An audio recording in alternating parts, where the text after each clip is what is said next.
Today, we're diving into what's probably one of the most important jobs on the planet. And we're going to look at its hidden blueprint, the actual architecture behind what makes teaching truly effective. I want you to think back for a second. We've all had that one teacher, right? The one who just clicked. But what was it? Was it just magic? Pure charisma? Or, and this is the interesting part, was there a deliberate design at play? Well, that's exactly the question we're going to unpack today. All right, so to answer that, we have to start with the foundation. Let's dig into the art and science of teaching and really understand the blueprint. Okay, so the big word we need to know is didactics. And I know it sounds super academic, but stick with me because it's actually really practical. You can think of it as the how-to of teaching. It's the whole systematic process of taking something kind of complicated, like photosynthesis, and figuring out how to break it down so it actually makes sense and, most importantly, sticks in a student's brain. And a super helpful way to visualize this is with something called the didactic triangle. It's pretty simple, actually. At the heart of any teaching moment, you've got three key players: the teacher, the learner, and the content, the stuff being taught. Everything, and I mean everything, from a kid learning their ABCs to a PhD student defending their thesis, happens in the interplay between these 3 points.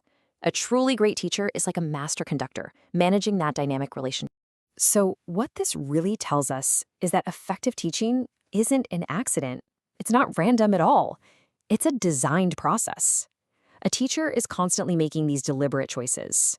What's the right order to introduce new ideas? What's the most logical sequence for this lesson? And what do I choose to focus on right now to make the biggest impact? It's all about intentional structure. Okay, so that's the theory, but how does it all translate into what a teacher actually does in the classroom? That brings us to our next section: approach, method, and technique. This is where we go from strategy to action.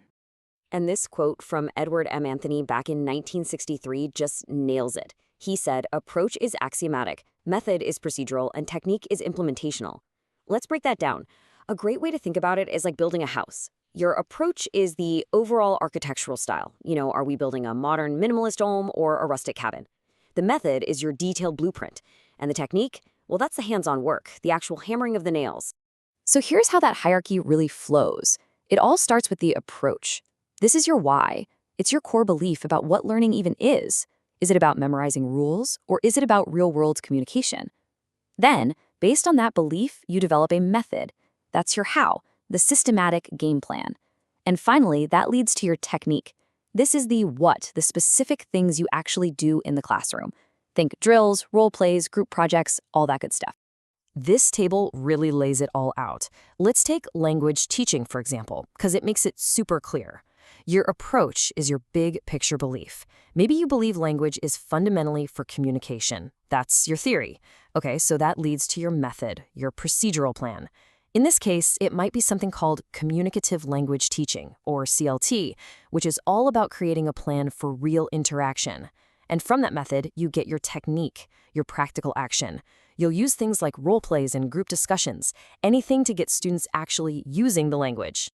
All right, now that we've got that framework down, let's do a little time traveling. We're going to take a quick tour through the history of teaching methods to see how different beliefs created wildly different classrooms over the years. If you look back over the last couple of centuries, the change has been pretty dramatic. Back in the 1800s, it was all about the grammar translation method. Think rote memorization. Then, in the 50s, we got the audiolingual method, which was a lot of listen and repeat drills. But then, a huge shift happened. The 70s brought the communicative turn, and by the 90s, we were really focused on task-based learning. The whole philosophy was evolving.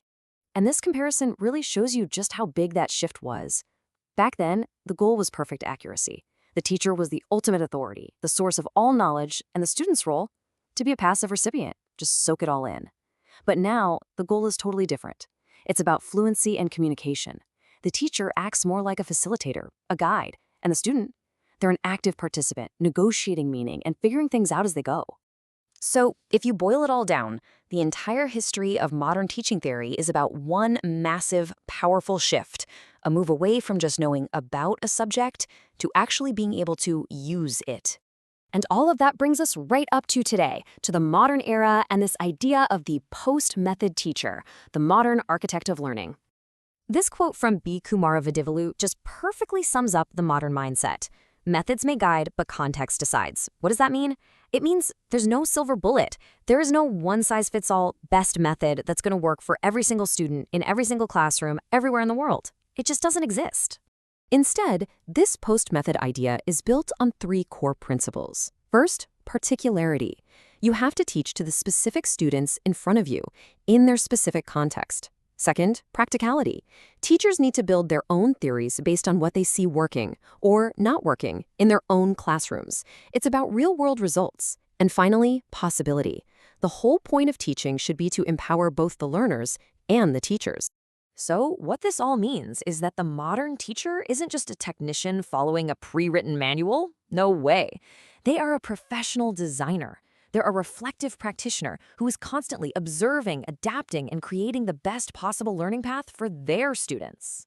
And his whole journey, from A to Z, has a name: didactic transformation. It's this amazing, complex process of a teacher taking a big, abstract curriculum and then selecting, sequencing, and adapting it, all while considering who their students are, and finally turning it into a real, effective, and ethical experience in the classroom.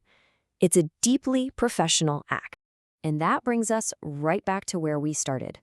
So the next time you think about that truly great teacher you had, ask yourself, was it just charisma? Was it just magic? Or could it be that what you were actually witnessing was the work of a master architect, someone who was carefully and deliberately designing the perfect structure for you to learn in? Pretty cool to think about, right?